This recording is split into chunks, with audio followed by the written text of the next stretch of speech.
Bonjour Malek, comment vas-tu? Hello Patrick, très bien et toi? Tu Eh vas ben bien? super, super. J'étais un petit peu à l'arrache, désolé pour le retard. En tout cas, bah écoute, on va commencer donc cette interview, hein, voilà. Donc je vais te poser quelques questions, notamment, bah, présente-toi déjà. Très bien. Alors, je suis Malek, j'ai 30 ans, je suis pharmacien de métier et de formation. Et surtout, je suis dans un investisseur particulier et je suis dans le monde de l'investissement depuis le Covid, je dirais, ou juste après le Covid, donc ça fait 4-5 ans maintenant. C'est un milieu que je me suis intéressé voilà avec les confinements etc., où j'ai un peu connu tout ça et ça m'a plu honnêtement, donc je me suis mis à fond et je me suis bien formé, enfin je pense qu'on n'est jamais assez formé, mais du moins je fais du mieux que je peux et j'essaye aussi d'être en contact, que ce soit avec toi ou avec toute la communauté, que ce soit en ligne ou sur le Discord pour effectivement échanger et toujours être à l'affût et dans les nouveautés de l'investissement, pas dans le monde de l'investissement. D'accord. Et t'es venu toi sur PowerTrade, comment t'as connu PowerTrade et pourquoi t'es venu nous rejoindre? Ouais, alors j'ai connu la chaîne, je sais pas si vraiment les débuts, mais c'était en 2021 où je regardais un peu tes vidéos sur YouTube le soir, très souvent. Et est-ce que alors j'ai rejoint vraiment PowerTrade. Le but vraiment, c'est que j'avais un moment de ma vie en tout cas pour l'investissement, j'avais pu me former et à bien apprendre sur les analyses fondamentales un peu des entreprises et des sociétés cotées et comment ça se passe et voilà un peu tous les metrics de la bourse. Sauf que je n'avais aucune formation donc technique ou graphique et j'y étais pas exposé ni je connaissais vraiment ce monde-là. Et je me suis intéressé du coup avec tes vidéos. Je me suis intéressé en regardant tes vidéos, toutes les vidéos de formation, je pense qu'ils sont toujours sur YouTube, j'imagine. Et pareil sur d'autres plans en ligne.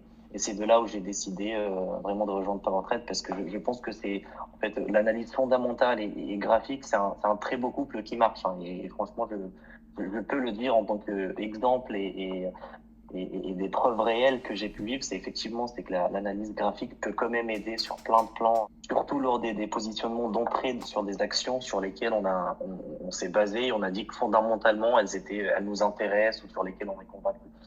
Et ça peut faire gagner effectivement des pourcents sur nos performances qui sont bonnes à prendre, hein.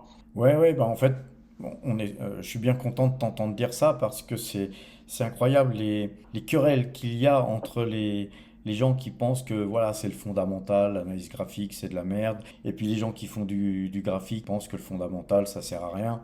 Eh bien, non, je pense qu'il faut d'abord faire du fondamental pour choisir ton vecteur d'investissement, et puis ensuite, eh bien, tout simplement, l'analyse graphique, ça te permet de choisir les meilleurs points d'entrée et parfois, ça peut surtout, hein, d'ailleurs, te permettre d'éviter d'entrer sur des points qui peuvent être des points, des points terribles, hein, sur des vraiment plus hauts, par exemple, et puis qu'ensuite tu aies des retracements de 40% à la baisse ou des trucs comme ça, malgré que la valeur soit bonne, hein, si belle soit la valeur, eh bien on peut, si on achète mal, finir par perdre de l'argent ou perdre du temps, et le temps, c'est de l'argent. Effectivement, je suis tout à fait d'accord. C'est un peu ce que je faisais au tout début, c'est que j'arrivais à analyser, et je pense que j'ai toujours quand même cette capacité, et je la développe à fur et à mesure, de fondamentalement en fait de voir les sociétés ou les entreprises sur lesquelles ça m'intéresse et je veux investir et je comprends vraiment le business et toutes donc les finances de cette entreprise. Mais effectivement, c'est que je me jetais avant, en tout cas au début, c'est que je me jetais sur l'action. Une fois que je considère qu'elle était bonne entre guillemets pour moi, pour l'investissement, et ben je fais que acheter en fait sans vraiment regarder le graphe. Et même pas en ouvrant le graphe.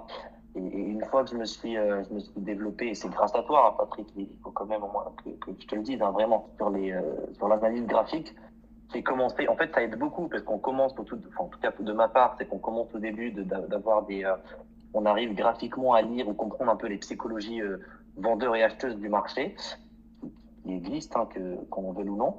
Et de là, j'arrivais à un peu mieux en fait avoir des zones d'achat, à me construire des zones d'achat Et après, effectivement, on peut aller même un peu plus loin et là, on arrive en fait voilà, à voir un peu si une action, un peu, comme tu disais sur tes vidéos, hein, si elle est haussière, baissière, etc. On arrive en fait à comprendre la tendance de l'action, donc qui est que la valeur ou le prix du marché à ce moment-là, hein, c'est pas l'entreprise elle-même, mais voilà, de comprendre un peu le prix qui est donné pour cette société dans le marché à l'instant T, c'est que d'arriver à voir si elle est baissière, haussière, et effectivement, si on arrive à bien anticiper et bien comprendre l'analyse graphique, on peut se positionner sur des prix qui vont être à long terme très avantageux. Ça me fait, en gros, ça, moi, en tout cas, pour mon exemple, ça me faisait gagner entre 5 à 10% parfois de performance. Et 5 à 10% avec le temps et capitalisant, c'était beaucoup d'argent en fait. Ben, sur toute une vie, ça peut faire des millions. Exactement, sur Oui, toute une mission, avec les intérêts effectivement. Surtout quand composés, si tu, voilà, si tu fais de la bonne gestion, ça fait une grosse différence. Évidemment, sur un mois, 2 mois, ça fait pas une grosse différence, mais effectivement, si tu réinvestis à chaque fois tout ce que tu gagnes, ça finit par faire ce que tu beaucoup, beaucoup d'argent. Et clairement. voilà, moi je me tue à essayer de faire comprendre ça. C'est un plaisir hein, pour moi d'avoir des gens comme toi qui m'ont suivi et qui ont finalement réussi à gagner plus grâce à des techniques qui sont, comme j'aime à le dire, simples et efficaces. Hein. À PowerTrade, on n'a pas des trucs Clairement. hyper. Il n'y a pas besoin d'être bac plus 10 hein, pour. Il n'y a même pas besoin d'avoir son bac hein, pour faire du trading de qualité et de bonne Ah, valeur. Voilà. Donc, ça, comme j'aime à le dire aussi, faut pas pisser contre le vent. Donc, ah, quand on a une phase acheteuse, quand bien même, j'en veux pour preuve LVMH par exemple, tu vois, qui vient de sortir d'un canal ouais. baissier, je voyais dans les commentaires des gens qui disaient toujours ah bah à ce prix-là c'est intéressant ou etc. Non, c'est pas intéressant, elle est en phase baissière, n'achetez pas les gars. Et l'avantage du Discord, c'est que voilà, il y a des discussions et comme on le dit souvent sur le Discord, quand nos algorithmes sont vendeurs, qu'en plus les moyennes de 12 sont vendeuses, bon, eh bien, on dit souvent sur le Discord, eh bien, on s'assoit sur ses mains, parce que c'est vrai qu'on a souvent envie d'acheter quand un titre a beaucoup baissé, tout simplement parce qu'on se dit, bah, il est moins cher, c'est humain en fait ça. Alors que c'est pas parce qu'il est moins cher qu'il va pas être encore moins cher demain. Et si beaucoup de gens vendent, prennent des bénéfices et ne reviennent pas sur le titre, c'est qu'il y a des raisons et il y a des gens bien mieux informés que nous.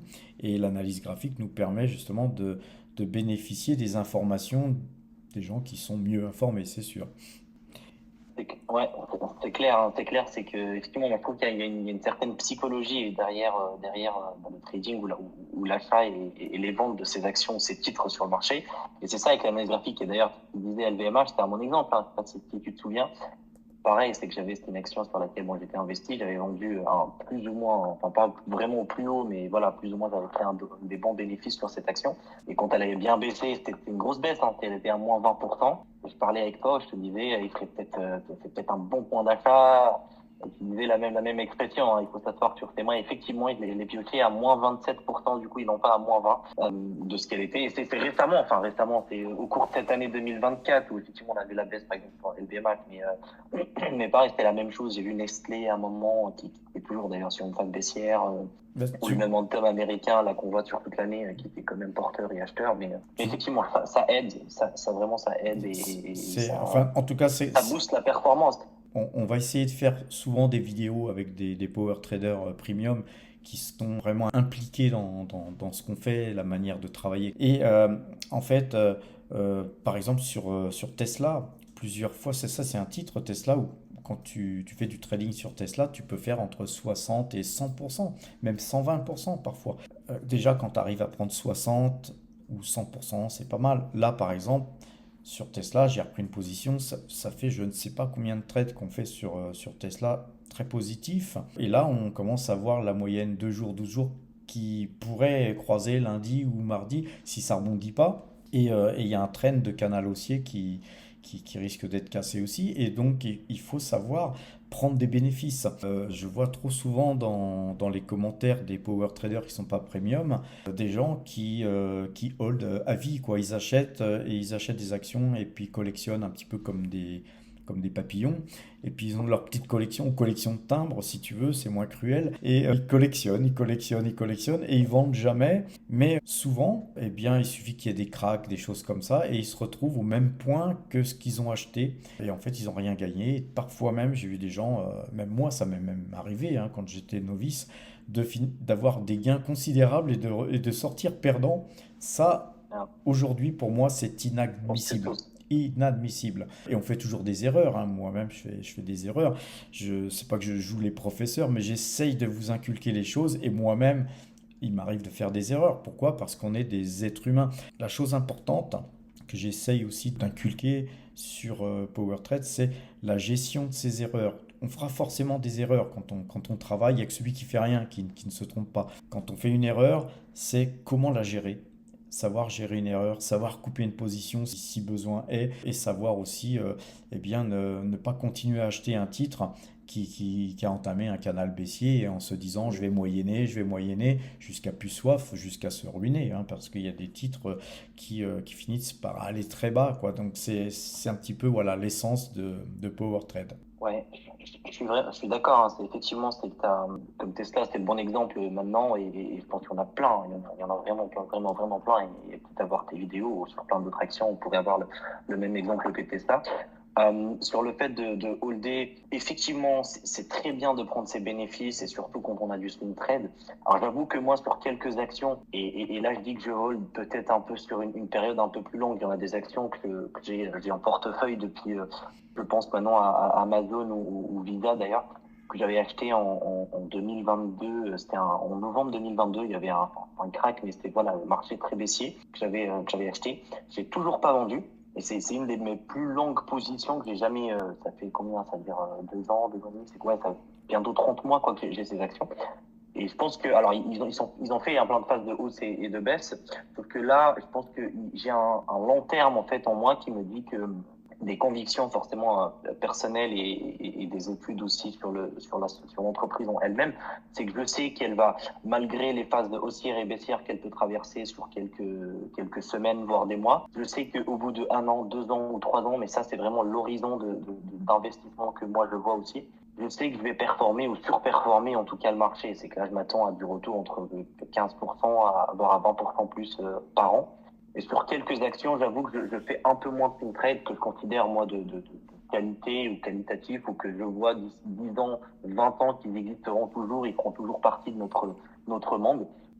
Comme je dis, hein, j'ai en tête Visa, Amazon, j'ai aussi Standard & Poor's, c'est celle qui d'ailleurs qui a l'indice S&P 500. Par exemple, ces trois actions-là, je sais que c'est des holds, mais je sais que tu as des convictions pareilles, tu peux voir ça sur Google. Je l'utilise pour ces positions ou ces sociétés où où j'envisage de vraiment de holder pour une plus longue période que vraiment du swing trade.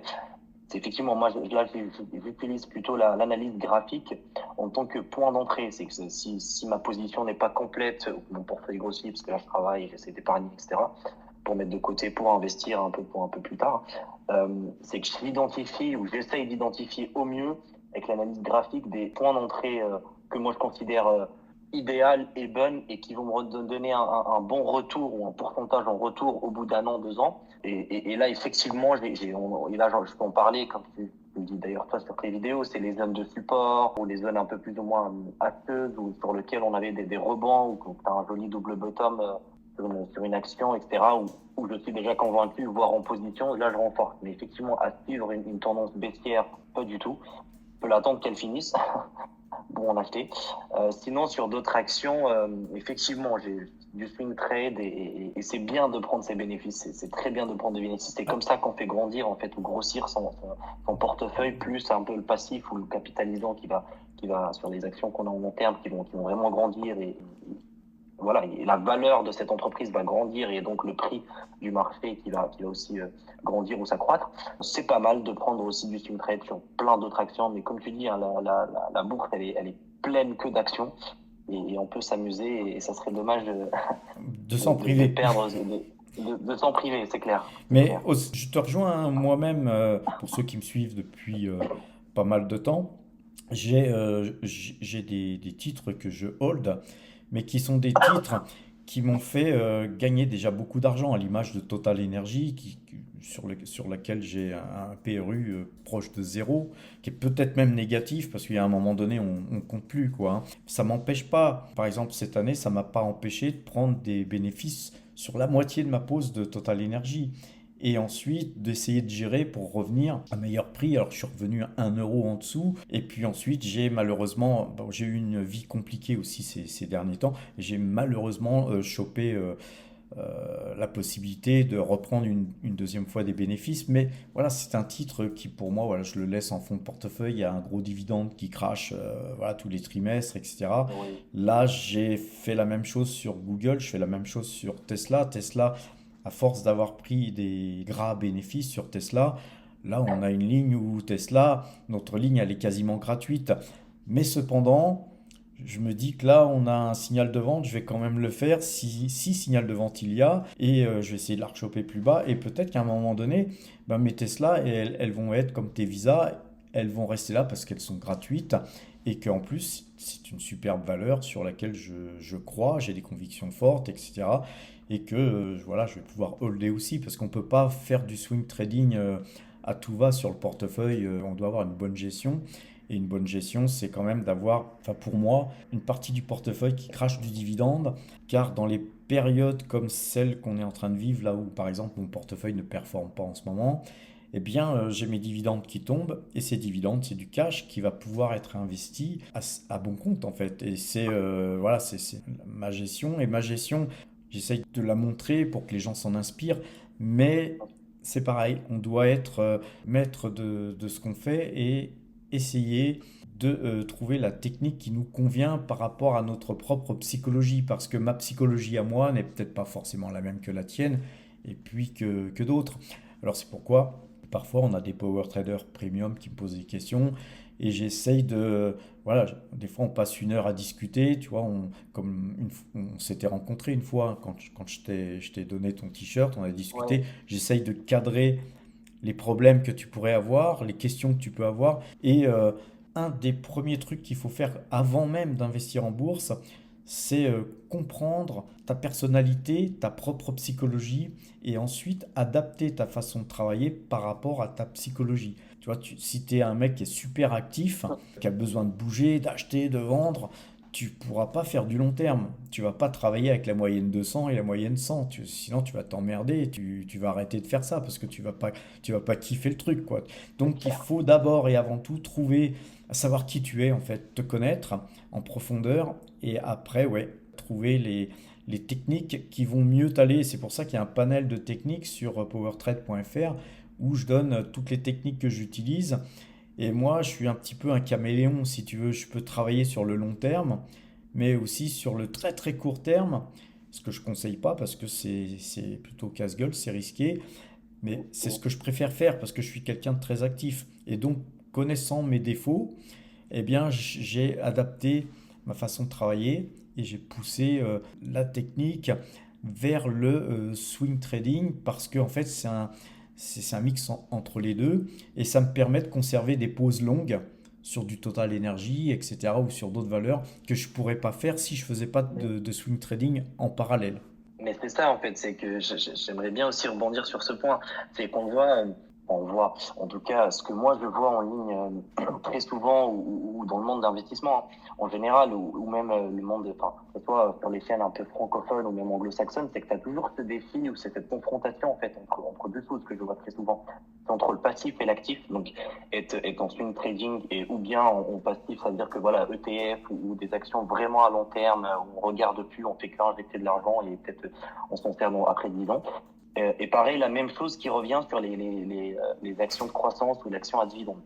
Euh, et en fait, moi, je trouve que cette confrontation qui font en tout cas cette métaphore ou cette confrontation parfois même virtuelle ou inexistante, moi, je la trouve un peu bizarre parce que on peut très bien travailler sur les deux et voir le mieux. C'est comme tu dis, le mix des deux, c'est peut-être la bonne Ben, solution, la bonne chose à faire. Il faut tout d'abord, je pense, savoir c'est effectivement son appétence au risque et son caractère ou son profil d'investisseur. C'est que comment on est à l'aise à perdre ou à gagner et rapidement ou pas rapidement aussi de l'argent, parce que effectivement ça peut faire mal très vite sur la bourse. Il faut être bien conscient de ça et surtout la psychologie de sa personne, c'est qu'est-ce qu'on est capable de voir son portefeuille dans le rouge, parfois pendant 1 mois, 2 mois, 3 mois, parfois même sur une année, dans les années rouges, si j'ose dire, et de rien faire ou d'être vraiment convaincu sur ces sociétés sur lesquelles ils savent très bien que c'est que des incohérences de marché ou voilà, c'est qu'une tendance parce que le milieu économique n'est pas propice pour le moment. D'ailleurs, c'est un petit clin d'œil pour le marché français. Hein. Je sais qu'il est haï maintenant, mais bon, on a quand même des belles sociétés sur la côte. Hein, il faut juste attendre. Donc, ça, c'est une parenthèse. Et moi, donc, je disais que c'est ce mix entre les deux, ça peut très bien marcher. Moi, ce que j'essaye de faire, c'est que j'ai des investissements. Bon, peut-être aussi, moi, j'investis moins en dividendes. C'est tout simplement parce que peut-être le montant initial là, que j'ai est moins important pour qu'ils peuvent me verser, entre guillemets, une rente. Bon, c'est normal, hein, c'est là, j'ai commencé il n'y a pas longtemps, la vie active. Et la deuxième, c'est que moi, je sens que je suis à l'aise aussi sur des sociétés, comme je te l'avais nommé, de les garder sur plus long terme, et je suis presque convaincu qu'ils vont bien performer sur cette durée, sans me priver pour autant, pour une partie de mon cash ou partie de mon portefeuille, de très bien swing trader, et effectivement de faire grossir mon capital. Et tout ça, le but, c'est le même. Hein. Le but, c'est d'avoir un certain montant de portefeuille. Et puis, j'en ferai ce que je veux. Si je veux une range, je prendrai des dividendes à Total ou des obligations. Si je veux les sortir, si je veux les dépenser, je veux rester sur du croissance. Peut-être ça dépend de la personne et de sa volonté, de sa vie et peut-être même de ce que la vie nous réserve. Moi, je ne pourrais pas te dire qu'est-ce que je ferai dans 10 ans ou 15 ans. Je sais pas si j'en aurai besoin d'argent ou pas, ou je dois sortir, ou est-ce que je voudrais une maison ou pas. Bref. Mais Donc, en c'est fait, ce ça, que, c'est que le mix des deux est faisable. Et je vois pas pourquoi toujours les confronter qui n'est Ce pas, que, ce que qui est tu es pas en train vraiment une bonne chose. de décrire, voilà, je pense exactement la même chose que toi. Entre la croissance et les dividendes, il y a un débat. Alors, il y a des gens qui sont que croissance et ils ne jurent que par ça, d'autres qui sont que sur les dividendes et ne jurent que ça. Et en fait, ces deux mondes sont en fait en quelque sorte des ennemis parce ils s'arrachent le chignon pour essayer de prouver qu'ils ont raison. Et tu retrouves la même chose entre l'analyse graphique et le fondamental. Et c'est souvent les mêmes gens qui ont des idées bien arrêtées sur leurs propres idées et ils veulent surtout pas en démordre. Je pense que la meilleure gestion qui soit, ça reste mon avis, encore une fois c'est partagé, eh bien c'est l'entre-deux, c'est de donner raison aux deux et tort aux deux, puisque parfois il faut être plus peut-être sur des valeurs dividendes quand elles deviennent beaucoup plus value, parce que par exemple pendant le Covid, des valeurs comme Total Energy à 27 ou 30 même, Ouais. eh bien voilà, on ne se pose pas la question de se dire oui mais c'est une valeur dividende, je ne vais pas l'acheter. Bah non, c'est une valeur qui est value et qui est soldée. Faut à tout prix faire les trades quand il faut et pas se polariser sur un certain nombre de titres et puis pas les autres, quoi. Ça me paraît complètement Si, c'est ça. stupide de Si ça penser fait comme ça. croître si ça fait croître ton portefeuille, ton patrimoine boursier, tout est bon à prendre, hein, que ce soit dividende ou pas. Et comme tu dis, l'exemple du Covid, je me souviens, c'était le début. Moi, quand j'avais commencé, Total, elle était à 32 euros, je me souviens. Et figure-toi que j'avais perdu de l'argent sur Total à 32 euros. Mais bon, c'était mes débuts. Ah oui, Mais bon, tu sais, il y a voilà. une petite Après, anecdote. je l'ai repris à 37 pour la vendre à 50. Mais bon, Voilà, mais bon, tu le t'es début. battu. C'était un marché très difficile, très compliqué, mais tu t'es battu Ouais, et tu as gagné de l'argent. Tu vois, moi, clairement. avant le Covid, j'étais déjà pas mal chargé sur Total Energy, mais pas tant qu'aujourd'hui, hein. J'avais une belle ligne déjà. Et il s'est avéré qu'à un moment donné, on était confinés, je sais pas si tu te rappelles, on marchait sur la tête, on était dans un monde complètement irréel, et le pétrole à côté zéro. Oui, je me souviens, il était négatif à un Et moment. on est arrivé même en négatif parce qu'il faut savoir que, Ah oui. alors ça c'est des choses que je savais, heureusement j'avais travaillé en salle de marché, et tu sais que quand tu spécules sur le Brent, eh bien tu as des dates de livraison. Et c'est-à-dire que si tu oublies de vendre, on va te livrer le pétrole, tu vois. Ah oui, Et, livre. euh, et là, ça fait mal, quoi, tu vois. Et là, ce qui se passait, et là, ça a été ma compréhension du problème, c'est qu'on ne peut pas arrêter de pomper le pétrole. Après, pour redémarrer, ça coûte très très cher.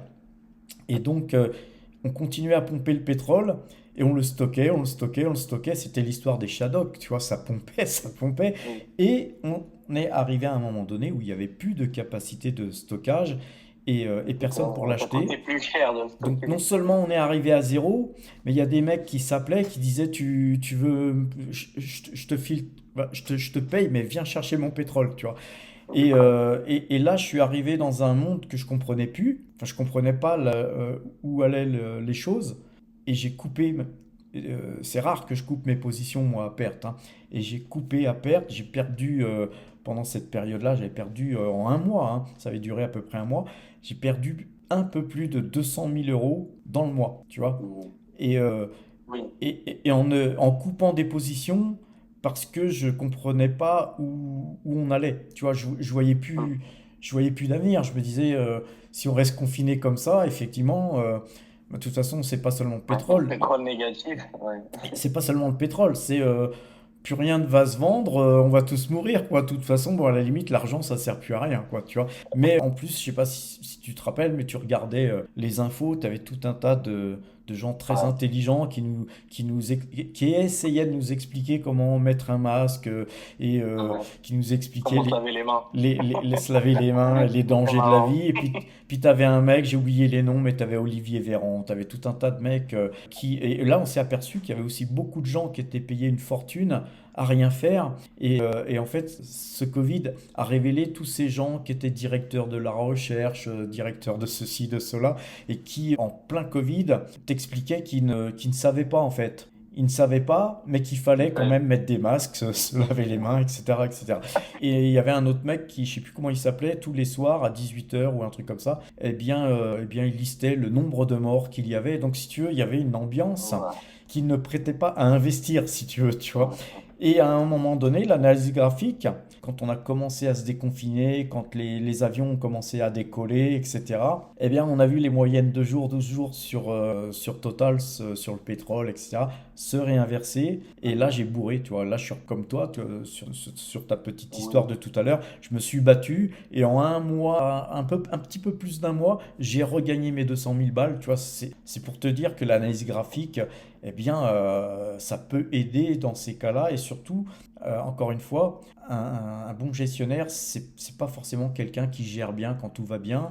C'est quelqu'un qui sait aussi se battre et refaire surface quand son portefeuille a plongé dans le rouge quelque temps pour revenir dans le vert puis gagner de l'argent. Donc on gère un bon gestionnaire quand il traverse une phase difficile, on regarde comment il la traverse et s'il la traverse sans trop de bobos, et qui meurt pas, hein, puisque le but en bourse aussi, c'est pas de mourir, parce qu'il suffit pas de gagner de l'argent tous les ans pendant 10 ans, et puis en une année te ruiner parce que tu as fait l'erreur qu'il ne faut pas faire. Donc Il c'est fallait aussi pas. l'essence de Power Trade, c'est d'inculquer aux gens une bonne gestion, quoi, du money management Du money notamment. management avec. Oui, je suis d'accord, il faut être un bon gestionnaire. C'est vrai qu'on va le savoir au moment des crises. Je pense aussi qu'il faut être, après ça, ça peut être comme boursier, comme de partout dans enfin, dans tous les domaines de la vie, hein. C'est qu'il faut être un bon stratège, il faut savoir ce qu'on veut et savoir ce qu'il faut éviter pour y aller et savoir son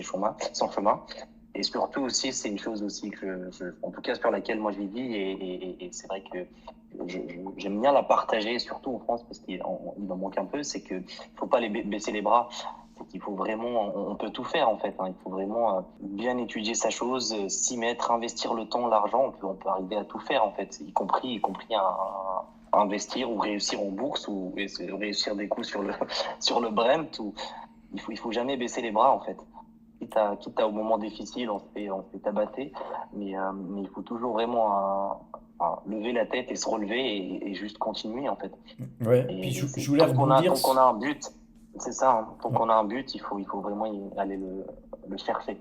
Je voulais rebondir sur une chose que tu as dit tout à l'heure sur les valeurs françaises. Comme quoi, on a des très très belles valeurs françaises sur la côte française, que je vois très très Mhm. délaissées, vraiment très très délaissées à cause des peurs que nos partis politiques sont en train Ouais. Taxe exceptionnelle. ouais, voilà, les taxes, etc. Ce qui est vrai, hein, ce qui est vrai, mais moi j'ai commencé en bourse dans les années 80. J'ai connu Mitterrand, l'accession de Mitterrand au pouvoir. C'est lui qui a été le premier fossoyeur de la France, hein. Mais ceci dit, malgré tout ce qu'il a pu faire de mal pour la France, cet homme-là, derrière lui, on a eu Jacques Chirac qui était un feignant, un roi fainéant, on va dire, aimé de tous les Français, certes. Ensuite, on a eu Sarkozy qui fut on va dire quelque part un petit voyou, hein. D'ailleurs, il a son petit bracelet électronique. Euh, il a son petit bracelet au pied là actuellement.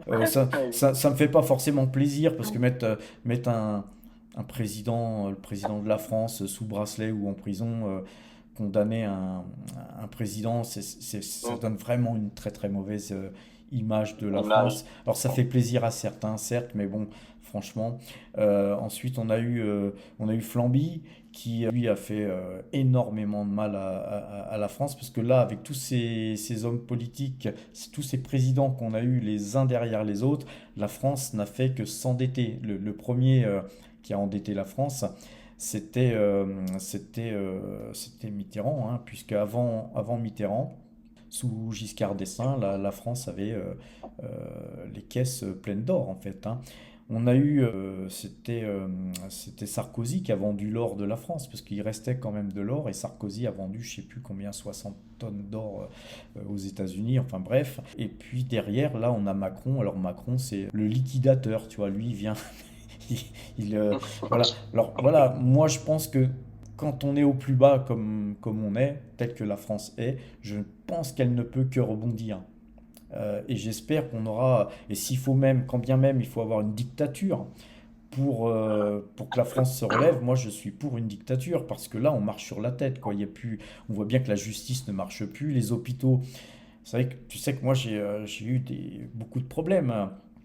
En 2024, même fin 2023, j'ai mis un temps infini à vendre un appartement, parce que les rouages des trucs des notaires, là, ça fonctionnait pas. Je suis tombé sur un notaire qui a mis 6 mois à me demander des papiers. Ensuite, j'étais en Thaïlande, alors moi, je pouvais pas lui fournir, etc. Donc, on est dans un système trop administratif, on est trop administré en France, tu vois. Après la vente de cet appartement, j'ai eu des problèmes, parce que ce notaire-là en question, il n'avait pas fait les papiers correctement, et donc l'acte n'était pas bien rédigé. Je me suis retrouvé avec à payer des impôts comme si j'étais un particulier, alors que j'étais une SCI, donc à l'IS. Donc là, je commence, puisque je lui ai mis un avocat aux fesses, donc il commence à bouger, parce qu'il me répondait même plus. Donc c'est pour te dire comment la France fonctionne.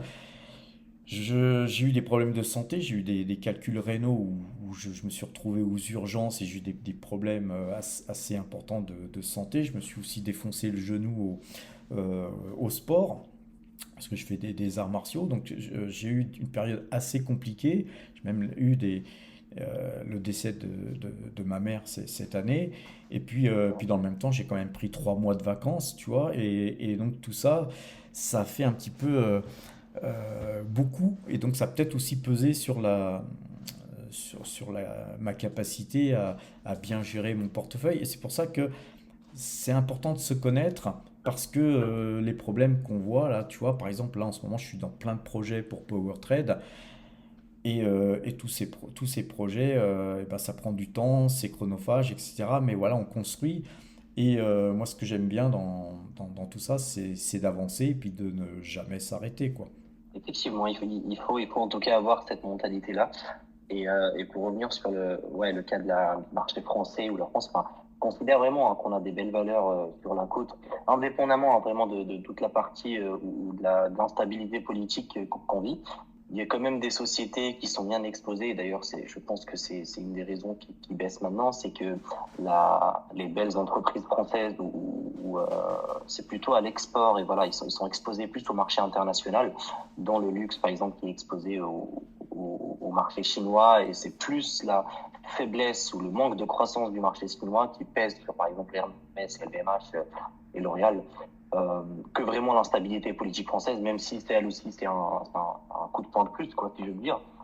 Euh, mais je pense quand même que ce rebond, il viendra, hein. C'est une question de temps. Peut-être que voilà, une chose que j'ai remarqué aussi, c'est tout à fait normal dans le business, dans les affaires et donc dans la bourse, c'est que l'incertitude en fait n'est pas beaucoup appréciée. Donc une fois que ce flou plus ou moins est mis de côté ou que le narratif il change un peu, hein, parce que là à chaque fois qu'on ouvre des news ou même les news internationales, moi je lis, je regarde beaucoup plus en anglais qu'en français, surtout pour le monde d'investissement, et on sait très bien, enfin, en tout cas ce que je lis de la France, de la presse étrangère, c'est que ce flou et cette incertitude, c'est ça qui pèse beaucoup sur nous et sur le marché français. Et je pense que ça, effectivement, à un moment, ça, on va pas rester toute la vie comme ça. Mais à un moment, il faut changer. Et ça arrivera, et là, le rebond, il sera. On pourra sûrement le voir graphiquement, et même si il y a quand même des positions que sur des points plus ou moins intéressants. Et, et la deuxième, tu sais, sur la bureaucratie et la façon de faire en France, euh, oui, je pense que qu'en France, si t'as un... Mais je pense que ça, c'est plus ou moins tout le monde, plus ou moins le sait, c'est qu'on est assez bureaucratique. Pour faire un business, on n'est pas très extrêmement, voilà, libéral et pro-business, un peu comme surtout comme le monde anglo-saxon sur lequel on se compare.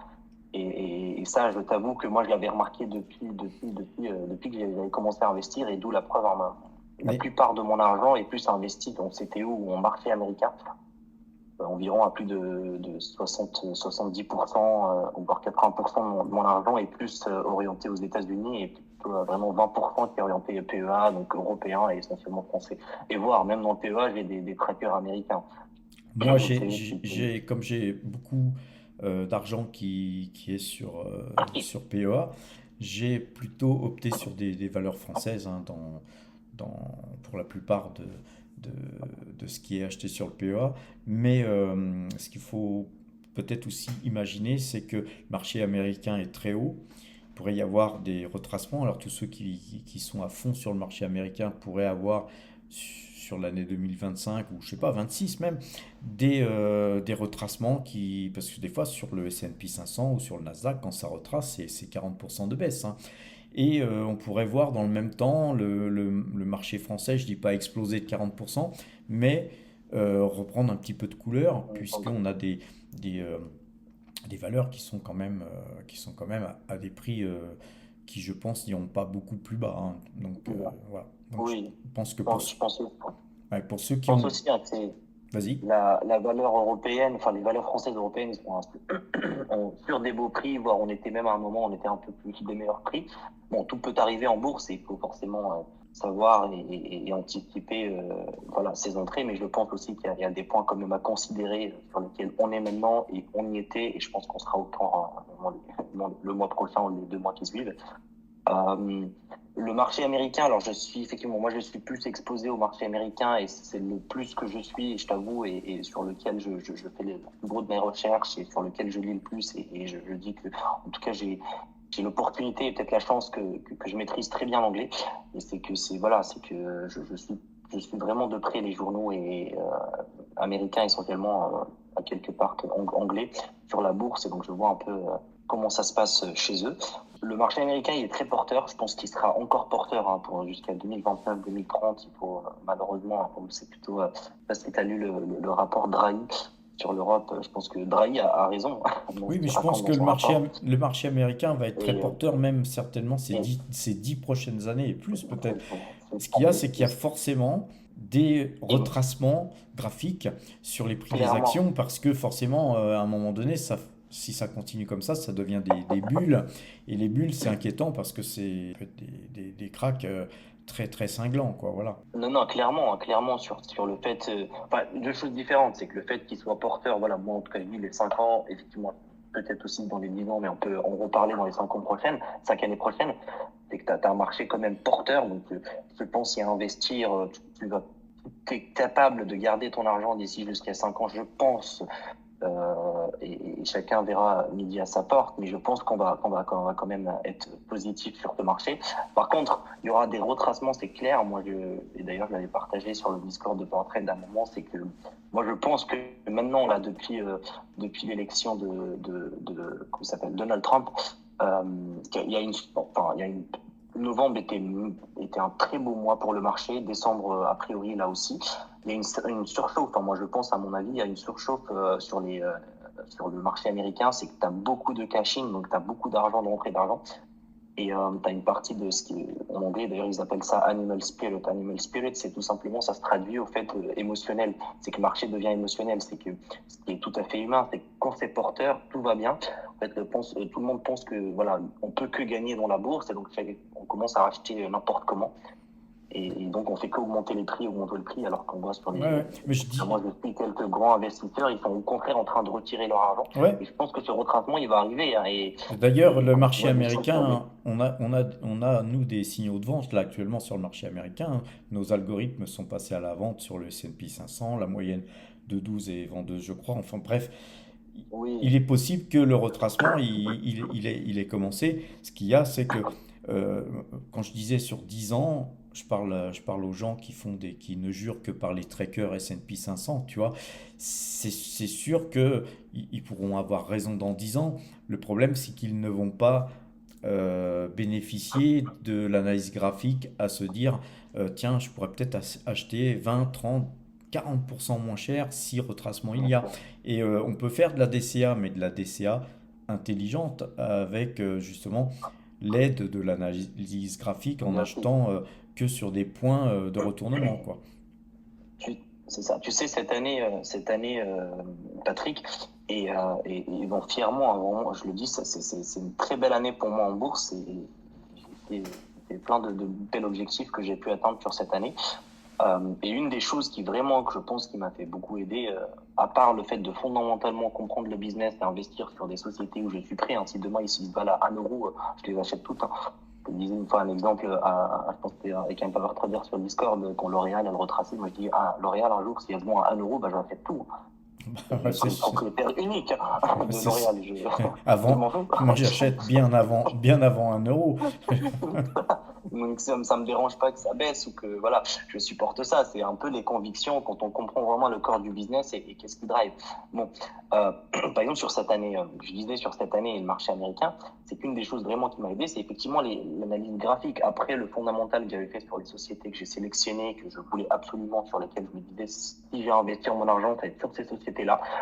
La deuxième étape, c'était effectivement l'analyse graphique, où je mettais des positions, pas des positions, des points d'entrée, graphiques qui évoluent, hein, au cours du temps, parce que tu te rends bien compte que le cours il évolue au cours du temps, sur signaux que je renforce, sur des baisses ou des supports ou des double bottom, que j'adore, ce double bottom, hein, parce qu'on on l'a vu très souvent cette année. Je pense que ça fait attention sur plein d'actions américaines.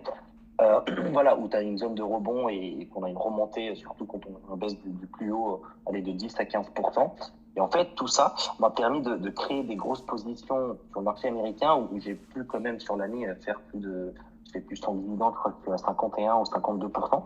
Et tout ça pour dire aussi que là, je considère que après l'élection de Donald Trump, donc vraiment à fin novembre, j'ai quand même baissé mes positions. Un, parce que, comme tu disais, du money management, où moi voilà, j'ai franchi une barre d'épargne, ou de part investie en bourse, que j'ai jamais atteint avant. Donc je me suis dit, peut-être que, un, il faudra sécuriser, et de deux, à ce montant-là, il faudra peut-être que je rééquilibre un peu le portefeuille, puisque ça va dans tous les sens, surtout avec la tech américaine qui monte très fort.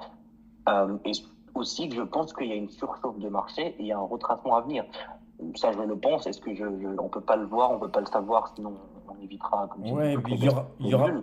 Mais il y aura bien la valuation, en fait, le PER, donc la valuation, je sais pas comment on dit en français, mais en anglais, valuation des entreprises, elle est très très forte. T'as un S&P qui a plus de 27 ou 28% de PER, donc de Price Earning Ratio, donc ouais, euh, nous, on est à 12 bon, en France. c'est ça, c'est ça. Donc, Et donc c'est sûr qu'il y aura une normalisation en fait de la chose, et je pense et qu'il va y surtout avoir que l'émotionnel partira du marché aussi un peu. ouais, je pense On le qu'il va verra y aussi avoir peut-être avec un les bourses. flight to quality, tu vois. Et notamment, tu as des Hum, valeurs comme Coca-Cola, comme Rate Income, qui ont baissé dans ce marché Oui, haussier, tu non, vois. Et donc après, l'analyse graphique, hein, quand il y a des signaux d'achat sur des valeurs qui ont baissé, quand tu as bien gagné sur du Tesla ou autre, Ben, je pense que c'est parfois le moment de te reporter sur, pourquoi pas même du LVMH ou des choses comme ça, parce qu'en fait, les valeurs françaises sont d'abord de moins en moins détenues par les Français, hein, puisque en fait, les valeurs françaises sont surtout détenues par les Américains, et globalement, ces valeurs exportent dans le monde entier. Le chiffre d'affaires, il n'est pas fait en France. L'Oréal, Total, et etc., ces valeurs-là font leur chiffre d'affaires en dehors de France. Donc, quelque part, pas trop s'inquiéter non plus de la politique plus que ça. Peut-être, oui, de la fiscalité, peut-être. Mais voilà, il y a une limite, hein, je pense. On ne pourra pas fiscaliser. À force d'augmenter Oui, les impôts, il y a un moment donné, on ne pourra pas taxer à c'est 100%. contre-productif. Ouais. Voilà, on ne pourra pas C'est taxer contre-productif. à un moment donné, à force d'augmenter, on va arriver à taxer à 100%, c'est pas possible. Donc il y a un moment donné, il va falloir qu'il se calme, et puis surtout, il y a un moment donné, je pense que soit ça va changer de politique, soit en France, soit on sera sous la tutelle du FMI, et puis là, ben, nos hommes politiques, ils pourront plus gérer comme ils le veulent, et puis la France rebondira, voilà, c'est tout, quoi. Donc il faut voilà, voir ça sur le long terme. Dis donc, tu avais écrit un Oui, article que j'ai publié sur PowerTrade. Tu peux nous oui. parler de cette société juste deux trois minutes, car on va peut-être se quitter parce que la vidéo Ouais, est un petit peu longue, sinon après ça va être un petit peu trop long. bien sûr. Oui, d'ailleurs, merci de l'avoir partagé, Patrick. Effectivement, c'est une entreprise alors, qui est cotée aux États-Unis, qui est basée en Uruguay, donc en Amérique, qui exerce en Amérique latine. C'est une entreprise que je trouve assez intéressante qui s'appelle Mercado Libre. Donc, Mercado Libre en espagnol, qui veut dire le marché libre. Euh, donc, cette société, en fait, elle a commencé avec, comme Amazon en e-commerce. Donc, elle vendait, c'était une plateforme de vente ou revente en retail, en fait, classique, qu'on achetait, on se faisait livrer. Donc, avec le temps, elle a grandi, elle a grossi de plus en plus. Et une chose que j'aime bien, alors le retail ou l'e-commerce, c'est un business traditionnel, typique, il y a beaucoup de concurrence, il y a pas beaucoup de marge. Mais ce qui est intéressant dans cette entreprise, c'est deux choses qu'elle fait. C'est que, un, sa diversification, c'est qu'elle, en fait, elle s'arrête pas, et comme Amazon d'ailleurs, elle s'arrête pas au retail, même si elle est connue pour ça. Elle fait la plupart de son chiffre d'affaires, donc, et qui vient plus de tous les autres sauf le retail, qui a plus de 60% de mémoire, c'est 40% de retail et 60% du reste. Et le reste, c'est que de la, en fait, c'est plus informatique ou technologique que vraiment du physical retail. C'est-à-dire elle fait de la logistique pour les vendeurs qui sont sur sa plateforme. Elle fait de third party, donc payment. Donc, third party, donc, en fait, les vendeurs font l'annonce sur leur site et eux, ils prennent une part de l'annonce ou de la publicité. La publicité est un autre point de revenu pour eux. Et le quatrième, qui est le plus intéressant, moi, je trouve, c'est ce qu'ils appellent Mercado Pago, c'est le Mercado Paiement. Et en fait, c'est une façon de financer, c'est une façon de payer en Amérique latine. C'est comme un PayPal, hein, si on veut, ou un Paylib en France, ils le disent toujours. En fait, c'est une façon, c'est un network de paiement entre commerçants et banques et institutions et particuliers. En fait, il est très populaire aux grandes populations des Amériques latines. C'est essentiellement le Brésil, l'Argentine et le Mexique. Et encore plus sur les autres pays qui sont un peu moins peuplés, comme le Chili, Colombie et Venezuela, etc. Et le plus intéressant, et ce que je vois vraiment la croissance, en tout cas après, à mon avis, c'est qu'en fait, la façon dont ils sont en train de percer ou la pénétration du marché. C'est-à-dire qu'il faut savoir qu'en Amérique latine, c'est que 40 à 50% de la population est vraiment connectée à Internet, hein. C'est elle qui fait toutes les fonctionnalités, un peu comme en France, qui fait toutes les fonctionnalités en ligne, de se livrer, de se payer entre eux, de faire des échanges d'argent, de Mhm. payer avec le téléphone, avec la carte, etc. Donc, on a plus de 50% de la population de l'Amérique latine qui n'est pas encore pénétrée dans ce marché. Je ne sais pas si tu réalises, mais c'est un marché énorme. C'est que, en fait, s'ils arrivent ils sont sur lequel ils sont en train vraiment de travailler, s'ils arrivent à faire pénétrer donc ces personnes-là dans le marché Internet, donc ils vont s'équiper, hein, c'est réellement c'est de l'infrastructure sur connecter Internet, c'est les smartphones, c'est les ordinateurs. Et je pense que tout l'univers ou toute la planète va dans cette direction, hein, tôt ou tard, même s'il y a il y a des gens en première classe et il y a des retardataires, mais ils viendront quand même à ce point-là. Et en fait, moi, je le vise dans cette partie-là, donc de cette pénétration du marché qui est non connecté encore, de pouvoir souscrire à tous ces services-là et être des consommateurs de e-commerce, de paiement en ligne, d'échange de virements, de prêts aussi qu'ils font sur le financement.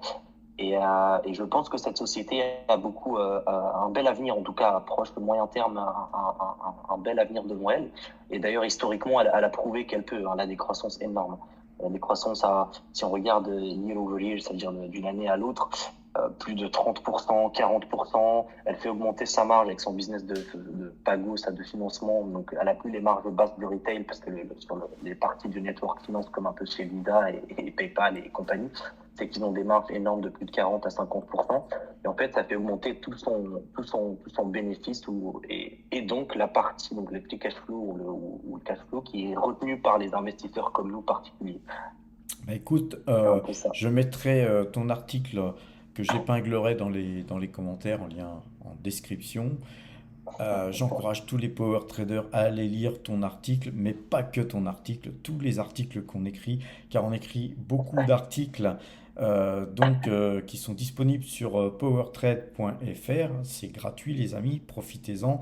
Pour ceux qui veulent plus d'articles et évidemment la manière de noter les valeurs, eh bien, allez sur le Discord et sur notre plateforme, hein, sur notre application. Et pour ce faire, passez Power Trader Premium, les amis.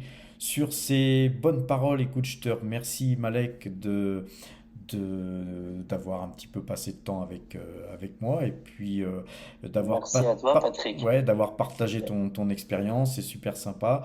Et puis voilà, de toute façon, on se Avec reverra car plaisir. je vais très bientôt, je pense en début d'année 2025, faire en sorte qu'on puisse tous se retrouver dans un endroit où on pourrait être très nombreux et puis partager toutes et tous nos expériences communes. Voilà, portez-vous bien les amis. Avec plaisir. Au revoir.